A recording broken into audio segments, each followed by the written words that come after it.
All right, super. So now I will hand over to Charlene.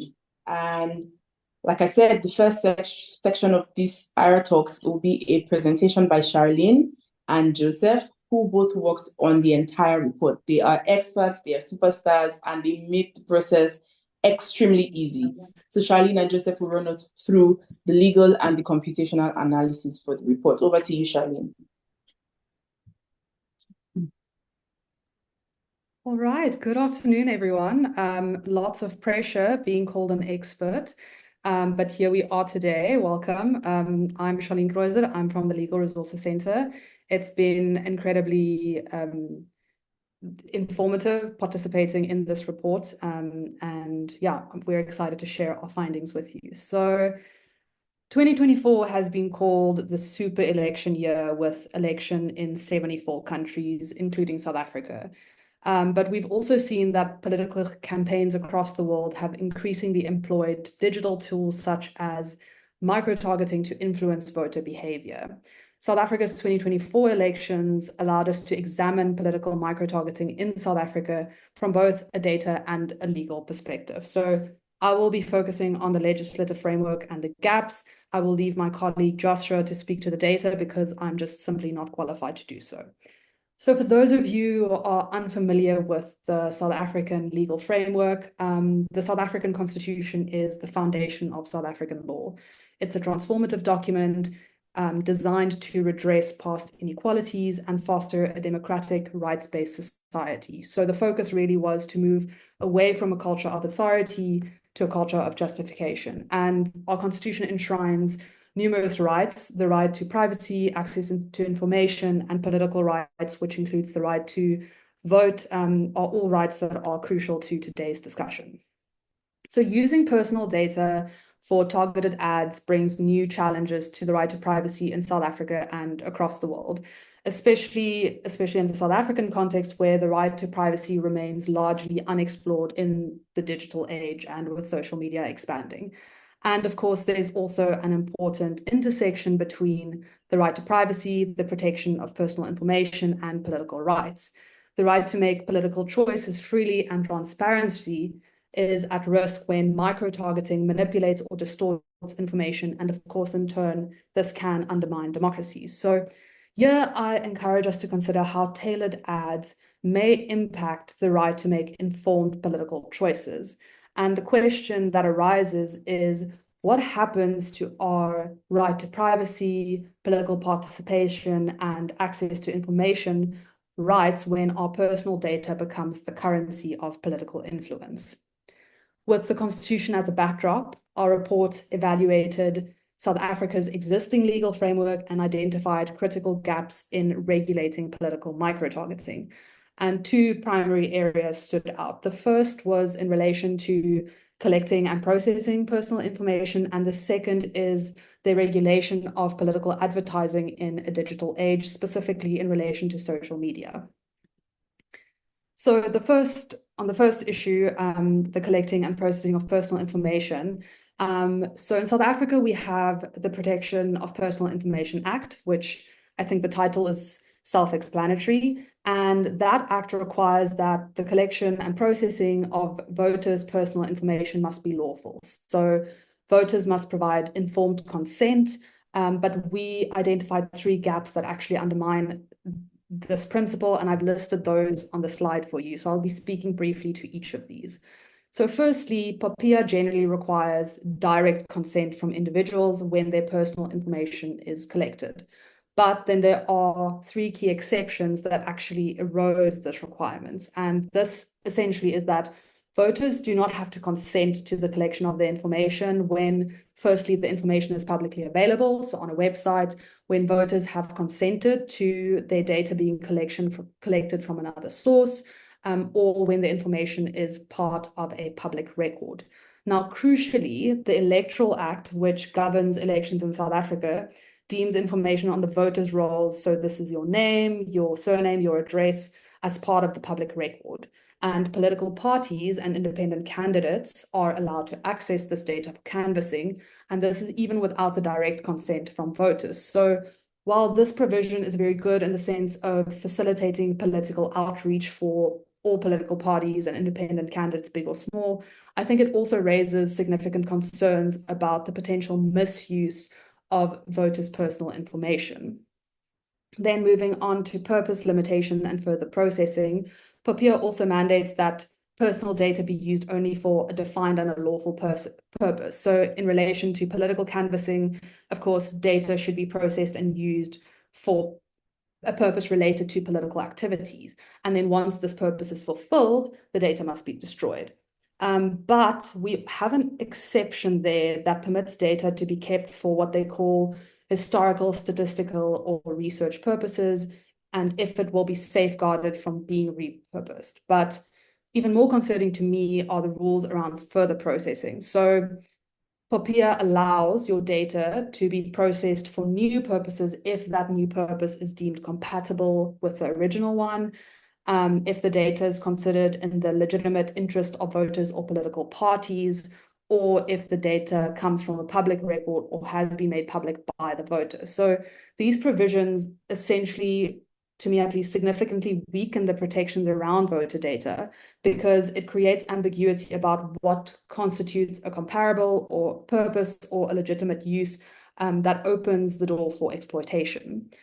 Lastly, on accountability and transparency. So in South Africa, political parties and independent candidates are required to maintain transparency about how they handle voter information. So when they collect information, they are supposed to tell you for what purpose it's going to be used. So besides having to inform voters about the purpose for which their data is used, voters have to be provided with records, if they're requested, or descriptions of their data held by the political parties, and also if the political party obtained it from like third-party access, etc. And then there's also an element where voters can correct or delete personal information upon request to political parties. But the issue here is that enforcement is inconsistent and it's actually quite inaccessible. So there are limited mechanisms to ensure compliance with this specific requirement. And this leaves voters with little recourse also if their data is being misused. Something that I haven't done, but I've decided I will definitely do after this is I actually want to know, which political parties hold my information, because in the lead up to the election, I got targeted SMSs, for example, and that would just be an interesting exercise for me. So moving on to the regulation of political advertising in a digital age. Currently, South African law does not meaningfully address the challenges posed by political microtargeting or the role of social media platforms in shaping voter perceptions. And here we need to look at the Electoral Commission, the Independent Communications Authority of South Africa. They fall under the ICASA Act, and then the Electronic Communications and Transactions Act. So the Electoral Commission regulates political or the elections in South Africa, and they regulate political advertising to ensure that it is truthful and that it is free from hate speech. But the issue, of course, is that political microtargeting doesn't necessarily involve outright hate speech or false information. Instead, we see that it operates in these like gray area of manipulation and distortion. So tailored ads, even when not overtly false, can mislead voters, and this undermines their ability to make informed political choices. Then we also have the Independent Communications Act and the Electronic Communications Act, and these laws govern traditional broadcasting. Their big shortcoming is that they don't extend to social media platforms, which is where the majority of microtargeting occurs. And this essentially creates a regulatory vacuum because these platforms operate without the same oversight as you see for traditional broadcasters. So digital platform functions essentially without accountability for the content they disseminate or for targeting practices that they enable. But where to from here? Emerging efforts offer some hope. So I want to discuss something that we've seen at the start of 2024, and that's that the Campaign for Free Expression filed a formal request under South Africa's Promotion of Access to Information Act, whereby you can request information from public or private bodies. They filed this request to Meta and other major social media platforms on measures to protect election integrity in South Africa and to prevent hate speech, disinformation, and harassment in the lead up to the election. Now, despite maintaining offices and staff in South Africa, Meta came back to the Campaign for Free Expression and they said that POPIA does not apply to them because their headquarters are based outside South Africa and the data is not stored locally. Now, following Meta's refusal, the Campaign for Free Expression approached South Africa's information regulator, and the information regulator confirmed that the Campaign for Free Expression had a right to the information. What we are currently waiting for is the outcome of the regulator's investigation on what information specifically Meta must disclose. So based on my last update, this ruling is still pending, but I think that this is a very important development to follow because the outcome of this investigation can likely shape future regulatory approaches and how we go about addressing this going forward. Then finally, our recommendations. So as political campaigns increasingly leverage data-driven strategies like microtargeting, South Africa faces an urgent need to strengthen its legal and institutional frameworks to safeguard democracy. Something I want to say about the recommendations is, of course, the focus of the report was very much on just identifying the legal gaps, framework, and the computational aspects. So the recommendations are very broad, and I think in general they apply to most countries. So political microtargeting, while technologically sophisticated, poses serious risks to privacy, transparency, and informed decision-making, and addressing these challenges requires a multifaceted approach. So we looked at 4 recommendations.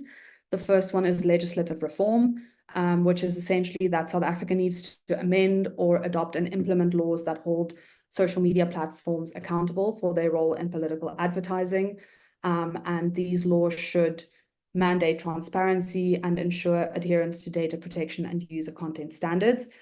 We have seen some of this in the EU, and we also drew from the Kenya and Nigeria examples that was also done within the AIRA network. The second is data protection and transparency, and that is just that there is a pressing need for heightened transparency and ethical standards in political messaging, ensuring that data-driven techniques respect voter privacy and contribute positively to democratic discourse. On expanded ad libraries, I think my colleague Joshua can speak much more to that, but essentially it would be very helpful if social media platforms actually enhance their ad libraries to include comprehensive information on political ad targeting. That'll allow us to monitor and assess the situation much better. And then the last one is enhanced digital literacy programs. Beyond political microtargeting, I think it's very important to equip citizens or equip persons with the ability to critically evaluate and engage with online political content. So by addressing these areas, we think that South Africa can better safeguard the constitutional rights to privacy, access to information, and political participation in a digital age. And these efforts is really not just about closing legal loopholes, it's about fortifying democracy and ensuring that technological advancements serve the public good rather than undermine it. I went a little bit over time, but thank you for listening, and I will hand over to Joshua now. Thanks, Charlene. So Charlene has given us a very good background as to what we're trying to do. So I'll jump in and talk a little bit more about the computational aspect, where the focus was to try and actually see how microtargeting was happening within the different ads. So let me push it. The screen should be visible now. Yeah. Great. So what we aimed to do on the computational side was to really look at the data that was available to us. So our objective was to assess or try to understand the impact of microtargeting. And so we had done this in Kenya and in Nigeria. And now we wanted to take a deeper look at what it was like in the South African ecosystem. So just to give us a bit of context, so we went with Facebook. Why? Because Facebook has the ad library, which is open and accessible to different people. So it's easily accessible. It has information that we could actually perform analysis on. And of course, we compared it to other platforms. However, other platforms such as Twitter, TikTok, they are very popular, but then getting data from them was not that easy. And so it caused a limitation in the study. And so we had to focus on what was available. So Facebook, the meta ad library allows you to access the data either through API or even just to access it directly and download the CSV and just be able to analyze it. And so what we went ahead and did is we scraped the data from the ad library, starting from the period in which campaigns were allowed. So the date from which campaigns were allowed until the day before the elections. And so we took that information, and then what we did was, before I get to the methodology, is maybe let me just speak a bit about how Facebook allows different people to carry out the targeting of individuals. So on their website, they highlight these three key targeting methods. So one is PII targeting, which is personal identifiable information targeting, where basically a person can come with information or a list of users who they want Facebook to be able to target. Then there's the look-alike audiences, which basically means reaching users with similar profiles. So if I gave a list using PII, I could say, hey, I want to find audiences that are similar to this individuals. And then there's, of course, attribute-based targeting, which tries to allow messages to go to either specific demographics. So this could be gender, or this could be a specific location or specific interests. So these are all basically levers that different people can use. And what's interesting is, as much as Facebook gives us the information around the ads, it doesn't really give you information such as what kind of targeting was used by the different players. And so using this data, what we did was, one, of course, I talked about the collection of the information, but we applied an interesting analysis technique, which is around machine learning. So the idea here was to apply, or rather to deploy an algorithm that could study the data that we had from Facebook and understand what the structure of that data looks like. Once it was able to understand the data, then we asked it to separate the data and look at data points that did not look like the rest. So here, our hypothesis was that we have distinct patterns of political ads that are very specific or very that are targeted towards specific individuals with a specific message. And those would not look the same as just general messages that are sent out to the public. And so what the algorithm does is it's able to model what normal ads looks like, and then find the bits of information that do not look like normal ads. And so in a way, it's able to separate the normal ads from the targeted ads. And so we applied that algorithm, and the result is actually what we see here on the top right. This is just a three-dimensional view of the data. So if we take all the ad data from Meta and we turn it into numbers, and then we do a 3D plot, this is what it would look like. And so within this 3D plot, you see two colors, which are blue and green. And the blue, which is cluster 0, signifies then what we call the normal ads. And then the green is what the algorithm was able to identify as ads that do not look like the rest. And so now you're able to actually see it now in 3D and see that separation that is there between normal ads and the targeted ads. And so that's one of the methodologies we applied, and specifically it was a one-class SVM, anomaly detection algorithm. But then we went further. So after we were able to separate these ads, we needed to understand the contents of the ads themselves. What exactly were people trying to communicate, and who were they trying to communicate it to?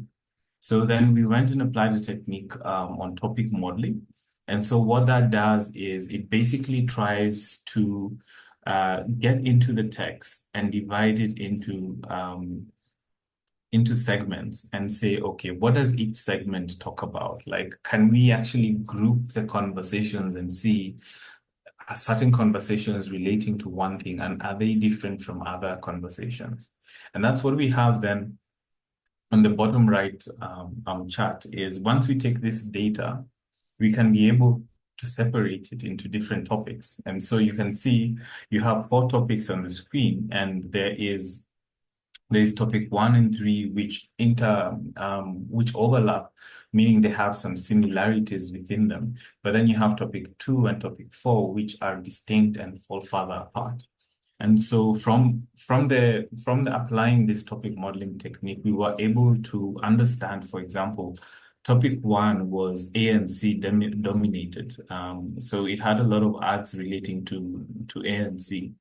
And then we had topic 3, which was related to it, was talking more about resources and environmental issues, which was, I think, tied a bit to what ANC, most of the ANC ads also kind of had. And then topic 2 and topic 4, which was separated. We had topic 4 looking more at the DA-dominated campaigns, right? And then topic 2 was more about independence and regional politics. So basically, we clustered all these different ads, and we were able to find that each of them somehow falls into a given category. And so now we could actually analyze it deeper and understand where the micro-targeting was going, the details around basically whether there are certain demographies or certain ages. So I've not included it in this particular presentation because it would take a bit longer. But then in the detailed report, we have that separation. You're able to see that separation better. But what are some of the key findings after doing all this? So what we found was the detection algorithm was said that there were around 18% of the ads were suspected as being micro-targeted ads. And of this 18%, we saw a higher average impressions compared to those that were not targeted, meaning that basically these targeted ads were reaching a higher audience compared to non-targeted ads, which were just put out there in general. This is something that we would expect because targeted ads usually are tailored to specific audience and have specific policy preferences that then appeal to different people and hence can reach a wider audience. So we saw also prolonged engagement with average durations of around 11 days compared to the 6 days for just general ads.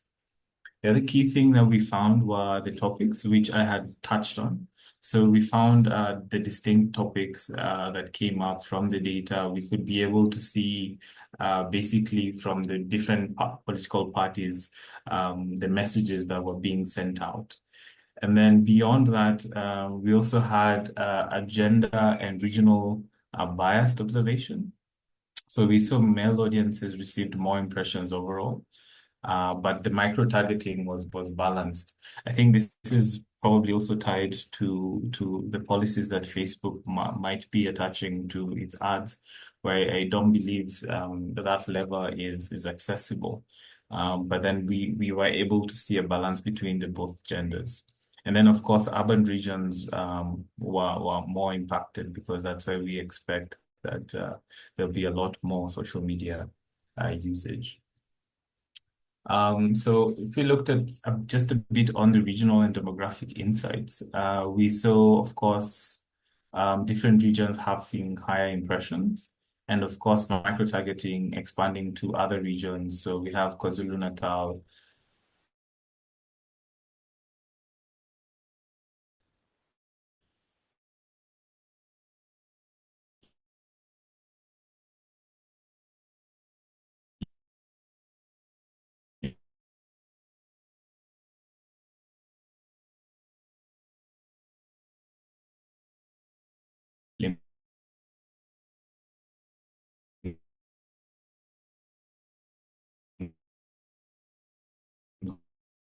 separated for the other regions, but on the political targeting bit, it would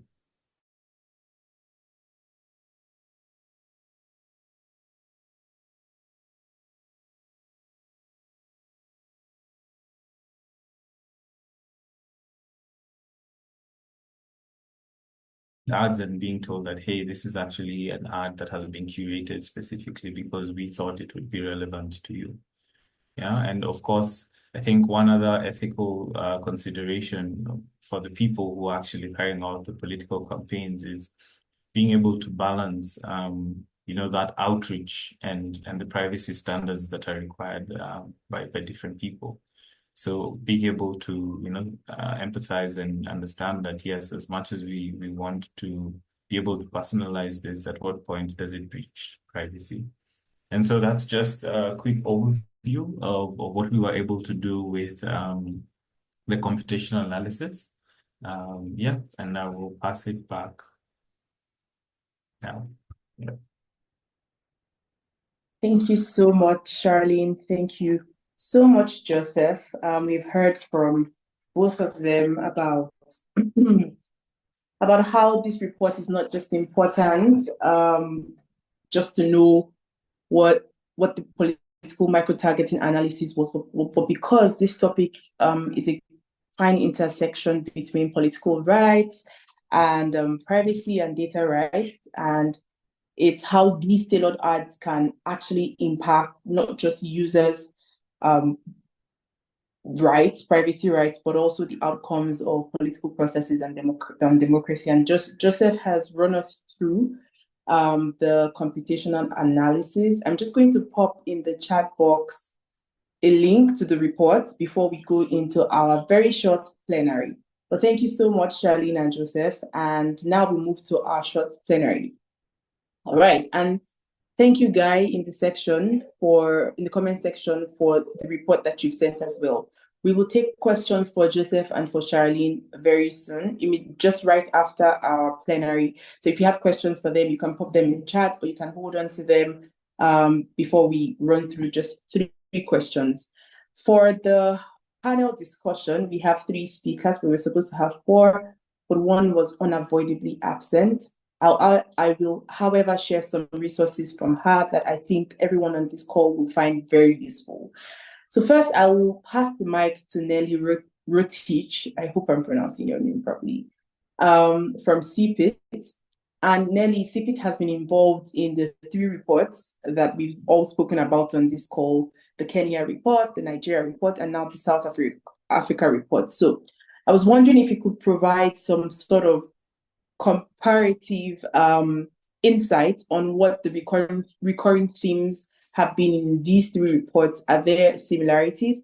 Are there differences in how political microtargeting practices are conducted during the elections in these 3 reports? Thank you so much. Confirm that you can hear me.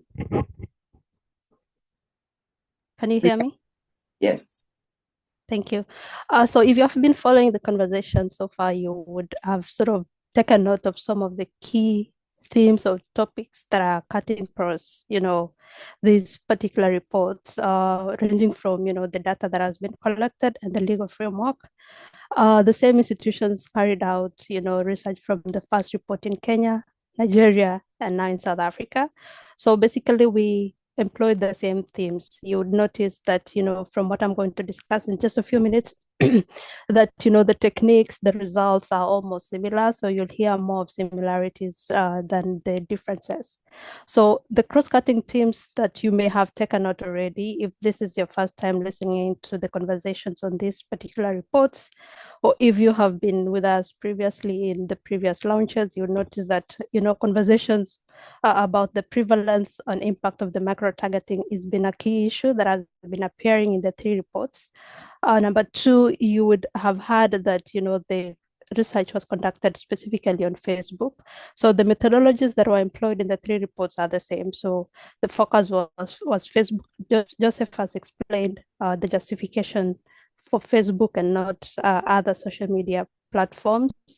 There have also been conversations about, the contents and the topics that have been used across the 3 jurisdictions. I'll get back to all these key cross-cutting themes shortly. So I'm just identifying them for you.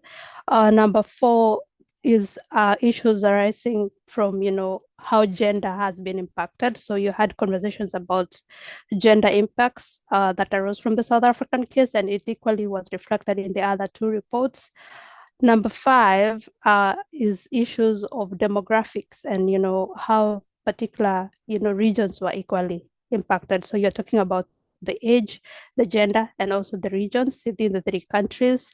Number 6 is how, macro targeting sort of influenced or engaged the people during elections. And number 7 is the legal frameworks that, are relevant to macro targeting. So if I go back to the first issue on the prevalence, the Kenyan report identified that, there wasn't really much prevalence of macro targeting across the country. So you would see that, the report, if you look at the reports, of course, that have been published by us and AIRA, you would see that, most of the macro targeting is in particular regions. In Kenya, it was Nairobi mostly. Other regions were not really impacted as much. So there has been very minimal, or there was minimal prevalence of macro targeting in Kenya. The same case in Nigeria, where, the focus was on select regions, mostly in Lagos. And I think it's because of how many people are using as Facebook in that particular country. So Nairobi in Kenya, Lagos in Nigeria, and South Africa as well. You had from the presenters who have spoken before me that, a lot of focus was on Gauteng and Western Cape. So the prevalence wasn't much in Kenya and Nigeria, but Joseph has spoken a bit to how, there was some bit of, impact on the South African elections due to the usage of, political micro-targeting in South Africa, because then it extended beyond just Gauteng and Western Cape to other regions of South Africa as well. So the prevalence was a bit higher compared to the first 2 countries. I've spoken about the platform. There was use of Facebook, of course, for the reasons that have been given by Joseph. Issue number 3 is in terms of, topical modeling as a strategy of, getting the attention of the users of Facebook. In Kenya, it was party specific. If you had followed conversations about the Kenyan report, you'd hear that a lot of them were for the ruling government. The wordings was specifically by UDA, that was the ruling government, currently the ruling party, and it was aiming or targeting mostly the youth. You'd see the youth between the ages of 25 to 34 were being targeted. In Nigeria, I think it was more of issues oriented, where it was not specifically about the party, but rather the issues that are affecting the people. For example, issues on education, issues of, development, and other social issues that the government or the political parties were aiming to achieve out of the targeting procedures. In South Africa, I think it's a combination of both. You would see the ruling party trying to use certain words to lure or at least get the attention of certain users, and equally use issues related sort of form of targeting. So in South Africa, it was a combination of both issues of the party and also social issues that are affecting the people.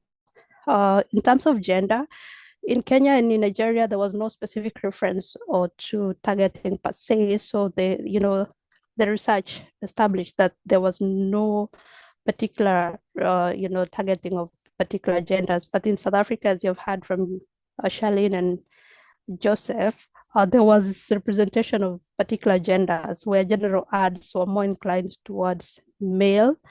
But then micro-targeting sort of brought some sort of gender balance, because then more women were, clicking into or, targeted by the particular micro-targeting ads. So you'd see there's a major difference on that angle, where, there's a gender issue that is being brought up in the South African case, but then it did not arise in the other 2 countries.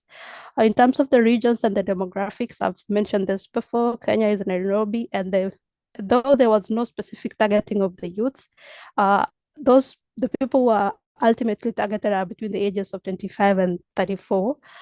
Same case in Nigeria, 25 to 34, Lagos and Kanoi were the 2 major states that were sort of targeted. In South Africa, it's a bit different.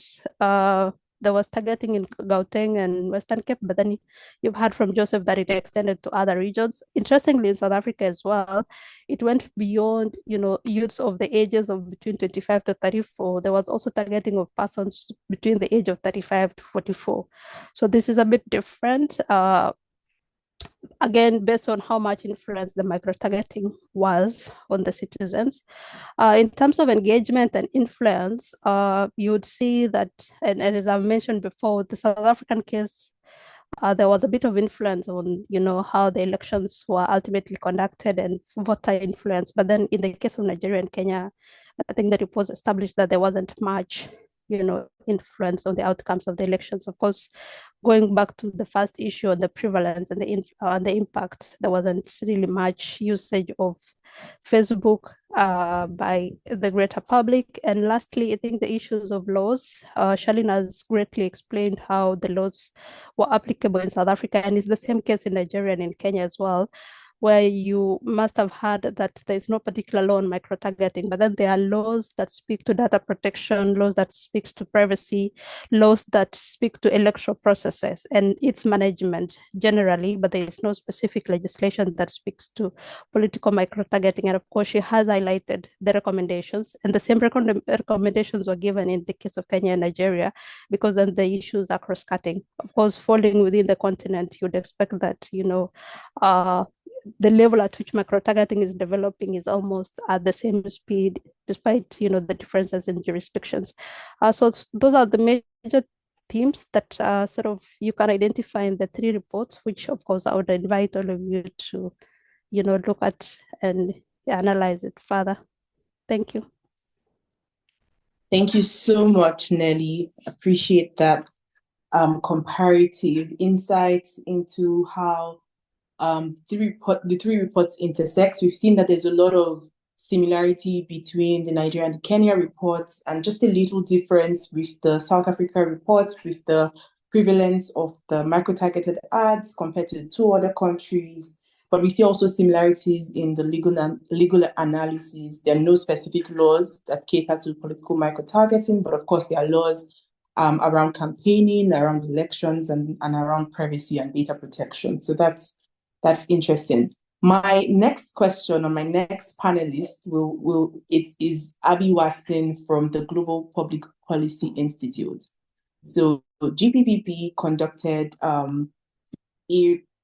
wouldn't say similar, but very close research on digital threats to elections in Africa. Very comprehensive, very interesting research. And I wanted to just find out from you, Abby, from that research, what other digital threats to election in Africa exist? And from your research as well, what are some of the most effective interventions that you saw in your conversation with local, national, international actors at mitigating these risks? Great, thanks so much. You can hear me okay? Yes, we can. Great. So thank you already for the comments and the discussion points that have happened already. It's super interesting. And as you already noted, my research was much broader and so didn't look as granularly at things like micro-targeting and the debates around that. So it's really interesting for me. Like, I'm already learning a lot, so glad to be here. I hope no one minds me like taking a bit of a broader approach and I guess placing this within the much broader research that we did at GPPI. I can, in case of interest, I can post the report into the chat box, because I don't want to take away too much from the discussion, so I'll briefly talk about some of the digital threats that we looked at and really top line some of the things that worked. But within the report, we tried to frame things around what like amazing organizations like the African Internet Rights Alliance and others were already doing at the forefront of digital threats. And so we tried to look at what was being done with the funding that was currently available. And so within the report, you'll see that the top line recommendations that I'm about to go through, they are broken down into what you can achieve with maximum investment, what you can achieve with medium investment, and what you can achieve with low investment. And that wasn't to take away from the incredible work that was being done, but it was to try and say that that, you know, I think sometimes reports try and be overly ambitious, and then when you present it to a donor, you don't always get the full swathe of what you asked for. And so we tried to say that work was already being done. But yeah, so I mean, just a bit about our methodology, that we spoke to over 100 experts and practitioners from African civil society, donor states, international organizations, all at the forefront of trying to tackle digital threats to elections in Africa. And we use the term digital threats because we wanted to encompass something a bit more broader, to try and understand the way in which the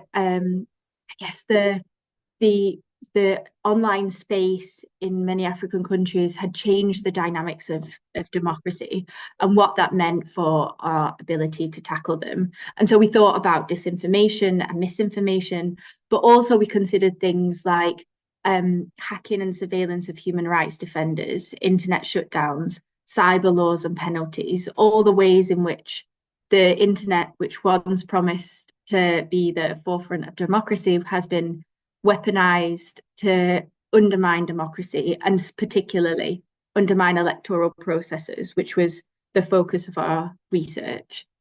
And so we tried to look at what these organizations that we'd interviewed had been able to do in terms of tackling some of the digital threats to their elections. I guess we came up with these like building blocks for success, which seem to be present in more successful examples of programming. So the first was that the digital threats don't impact all elections or all citizens equally, and there's sometimes a temptation to just look at disinformation or just look at campaigning. And what we argued for was that, like, a more holistic understanding of like what's the key digital threat in this election and how does it interplay with the other ones.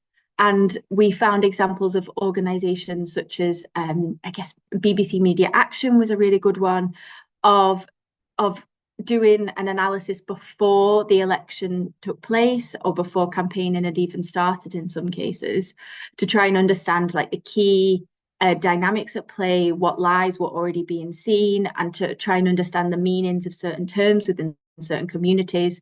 And then throughout the electoral process, the campaigning process and the electoral process, they tracked the way in which these things were changing. And then at the end of programming, they would see the way that things that they'd worked on had changed. And so the idea being that to have a start analysis, throughout analysis, and then an end analysis to try and understand what the dynamics were at play and how effectively the organization countered them. And then the second sort of building block for success that we looked into was the need for varied actors for varied digital threats. So despite the multifaceted nature of digital threats to elections, there are few incentives to pool resources or even coordinate activities in the same area. This can mean that efforts are less effective, and it can also lead to a lot of duplication. And what we found was, in some cases, donors had tried to address that by incentivizing stakeholders to bring efforts together. And to be fair, it wasn't always donors. Like, it was also often led by civil society themselves, who found that they could fix one part of the problem, but couldn't fix the whole, like, I guess, swathe of digital threats that they were facing running up to the elections. So, for instance, one of the key examples that I mentioned quite a lot was that fact checkers always made a determined effort to connect up with communicators, so local radio stations or those running micro influencing campaigns, to ensure that when a lie was found and disproven, there was an effective communication strategy behind it, which ensured that the truth was getting out there, I suppose. And then the third sort of building block for success was taking an institutional approach to digital threats to elections. So we found that in most cases, too often, programming aimed at mitigating the impact of digital threats focused on small programmatic activity, instead of investing in the institutions on the front lines of these risks, who always struggled with sporadic short-term funding, which never covered core costs. And organizations often had to run these programs while struggling to survive. And the funding would come in 6 months before the election, and then would leave like 6 months after the election. And these organizations would then be trying to fight to stay alive for the next election. And so what we found instead was there was a number of examples where organizations and funders had found innovative ways to invest in organizations to ensure that there was an organizational capacity through institutions and civil society who could be there through the length of the election. Like, I guess like one of the things that we said throughout the report was there was an acknowledgement within the funders and organizations who funded this kind of work that elections are a process, not an event. And so those that invested in the full process, which would be multi-year, were the ones that invested in individual organizations to strengthen their capacity to improve the whole ecosystem in which an election would take place. And then fourth and finally, the last building block for success was that we found it was more successful when organizations took a hybrid approach to hybrid problems.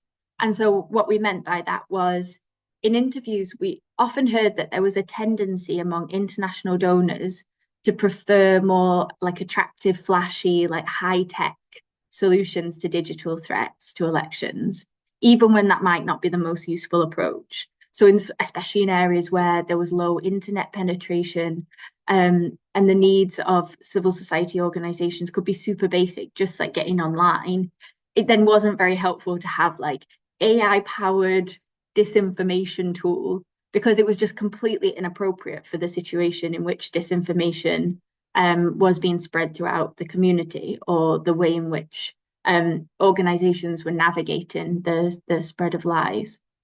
And so what we said instead was decisions about whether to use a tech fix needed to be based on need and the capacity of the civil society organization and also the community that they were targeting.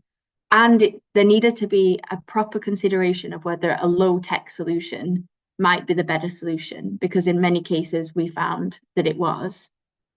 So yeah, I'll leave it there, but I guess one thing that I did want to highlight was that the report focused on programming, but a common thread which ran throughout all the interviews was the importance of providing good programming with strategic buy-in from donors and governments, which not only meant consistency of funding, but also meant that there was, like, I guess, the eye of the international community on those that might choose to weaponize the online space to undermine the electoral process.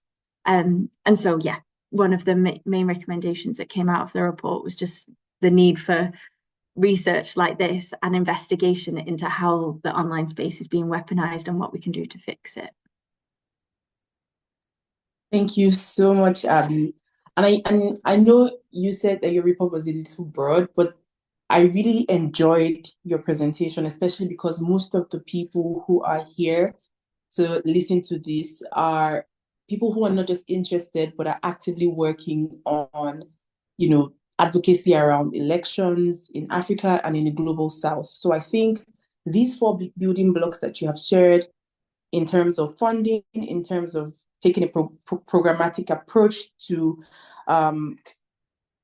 elections and tech accountability and advocacy around elections and democratic processes would be very important. So you've spoken about how that digital threats don't impact all elections and all citizens equally, and there is a need for different actors to work together to address different threats, and how it's better to invest in the institution because elections are not an event, they are a process. And so if there are any investments being considered for an elections program, it should be at least multi-yeared, and also that we must take a hybrid approach to hybrid problems. Thank you so much, Abby. And so for my final panelists. But before I go to my final panelist, we were supposed to have someone called, a very excellent litigation lawyer called Mercy Mutemi. And when Nelly or when Charlene, I can't remember, who was presenting, spoke about how there are obvious jurisdictional obstacles when was Charlene, when you're trying to hold big tech platforms accountable in Africa, especially around elections or other things. There are jurisdictional issues that come up.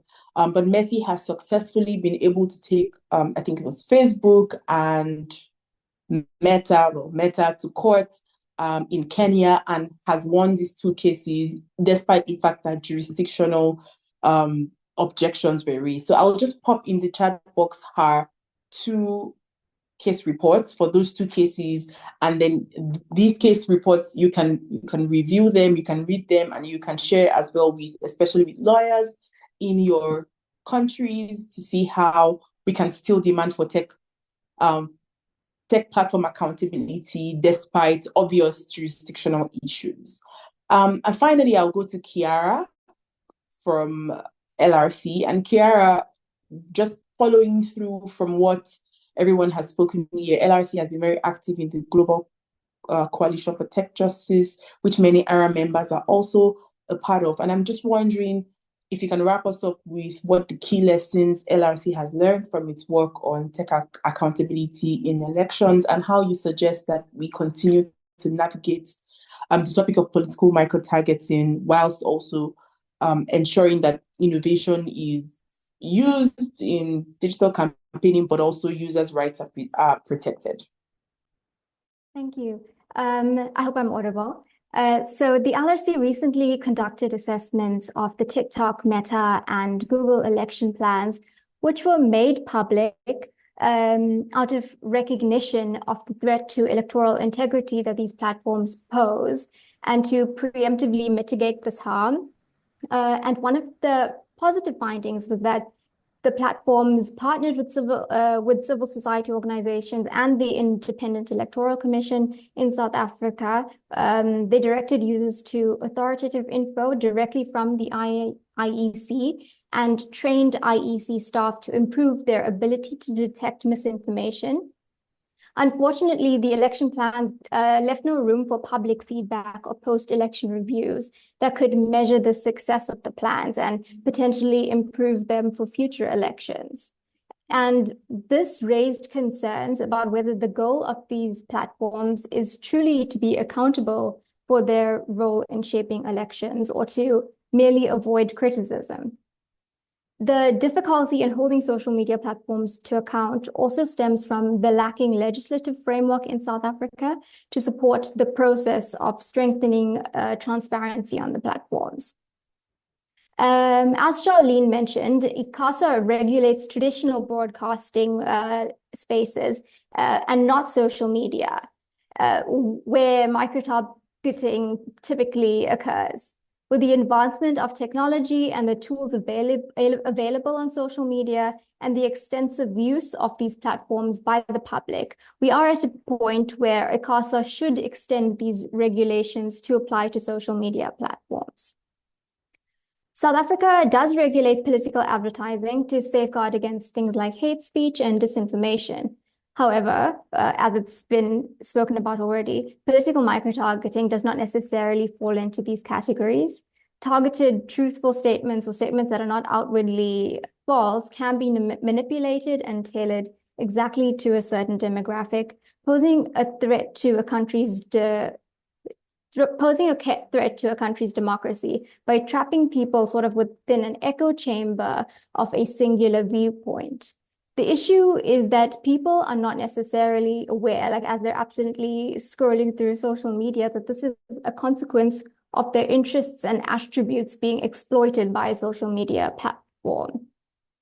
Enhanced digital literacy could be used to combat this by encouraging people to engage more critically with everything they see on their feeds, to not take things on social media at face value, and to report posts that they believe to be misleading. And this can be achieved through increased collaborative efforts by the government, civil society organizations, social media platforms, and other relevant bodies to educate voters. Thank you. Thank you, Kiara. Thank you. And you've echoed what I think many people think about, and many advocates who are working on the field of tech accountability, tech platforms accountability around increased collaboration, increased education. So these are all very important. And we've come to the end of our conversation in terms of the presentations and the plenary.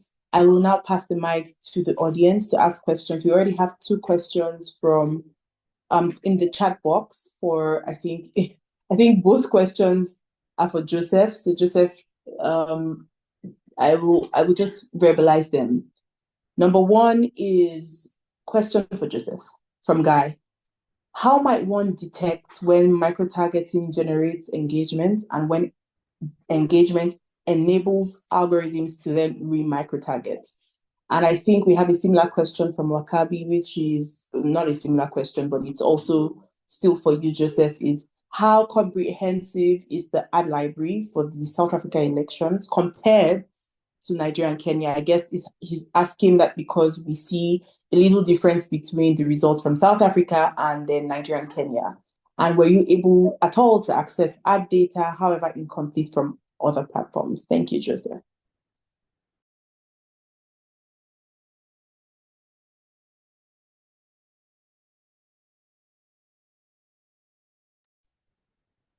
Joseph, if you're speaking, you're... Yes, I was on mute. Yeah. So I'll start with a question on detecting micro-targeting. And basically, I think the way I understand this question is how do you distinguish how much to attribute to micro-targeting and how much to attribute to the algorithm that enables the information to propagate on social media. So it's when you think about it, it's a bit difficult to separate the two. Why? Because the idea behind micro-targeting is one, to have very specific tailored messages for a specific demographic. So you're crafting something that will appeal to an individual's needs or preferences, or just basically something that will appeal to them. So it's a very calculated move. And once you actually craft messages for specific groups of people and put it up on the platform, automatically, most social media platforms have this. I mean, you could be scrolling on Instagram, on TikTok, or any social media platform. The recommendations it gives you, the recommendation engines that run behind the scenes are doing very well, in the sense that they will give you recommendations based on what other users have seen. And so you're likely to see what your friend has seen if you guys look at the same content or have the same disposition, for example, certain topics. And so it's a bit difficult to actually distinguish the two because they're working hand in hand. In the background, one is pushing the other. So I think it would be an interesting thing to actually try to see how we could separate the two. But I do know for now that the two go hand in hand, and basically it's a bit difficult to tell. So I hope that answers it. Or is there a follow-up on that? Maybe to move to the second question, where was that? Or how comprehensive is the ad library? So the ad library is similar for all countries, basically on the Facebook platform, because it's the same location where you go onto the Facebook platform, specifically the ad library, and then you're basically able to filter data for specific countries. So the information that comes through is the same. However, across different platforms, it's different. I do know we call it Twitter, but it's called X now. X has a similar ad library, and it had all these platforms have different policies, especially around transparency of ad-related campaigns that are run on the platform. TikTok doesn't allow, according to its policy, it doesn't allow such ads to be run. It doesn't have an ad library. X has an ad library, but if you even go try to practically look at it, I think the ads that are there I've not seen any for African countries, basically the filter that comes in. So making access to the data would be difficult. But hopefully it could be something that could be worked on, because I do know they lifted the ban on in 2023 for the US elections. And so we could be seeing maybe later them being more transparent around other countries as well. So hopefully that answers the questions that were raised. Thank you, Joseph. I think it did. And Guy has also mentioned about how platforms plans during or prior to elections are really generalities. It's something that advocates are saying more often. And Zara has also raised the topic of content moderation and investment in content moderation teams, which are all very important conversations. Guy has another question for LRC. Earlier, I think LRC did an investigation with that would be I forget the name, with the organization with anyway, I forget the name, to create harmful ads and see if platforms accepted them. And so he's asking if this Global Witness, thank you. And so he's asking if this investigation tested out microtargeting. Anybody from LRC can take the question. Hi, so I'll try and answer the question. So I wasn't at the LRC at the time that this was done, so I'm not like an expert on it. But as far as I understand, it didn't test out microtargeting. So what it did was it tested the ads they contained hate speech and disinformation. So that's what it was based on. So I don't think it's microtargeting in the sense that we looked at for these elections. Kiara, do you have anything to add to that? Yes, just to add some context to where the content of these ads came from. People did look through social media platforms and the posts that were available there. And given like South Africa's cultural context, many of these posts contained hate speech, and within one post, it could be multiple languages that were there. So it was also testing the platform's ability to identify hate speech within these different languages. Yeah, that sounds like the investigation anyway. So thank you, LRC, for mentioning and for that. Hopefully we'll have more research, more investigation, more reports around political microtargeting. I know for the 3 countries so far, political microtargeting is still a bit low. But we're looking to see if in the coming years and in other regions we will see an uptick of that. And finally, I think Guy in the comment section mentions a big win, actually. Many of the organizations that are here and are members of the African Internet Rights Alliance also belong to another alliance called the African Alliance for Access to Data. And that alliance has worked hard and has helped to push for a resolution on access to data. And so he has popped that in the chat. Please, everyone, take a look at it. It's a very recent resolution from the ACHPR.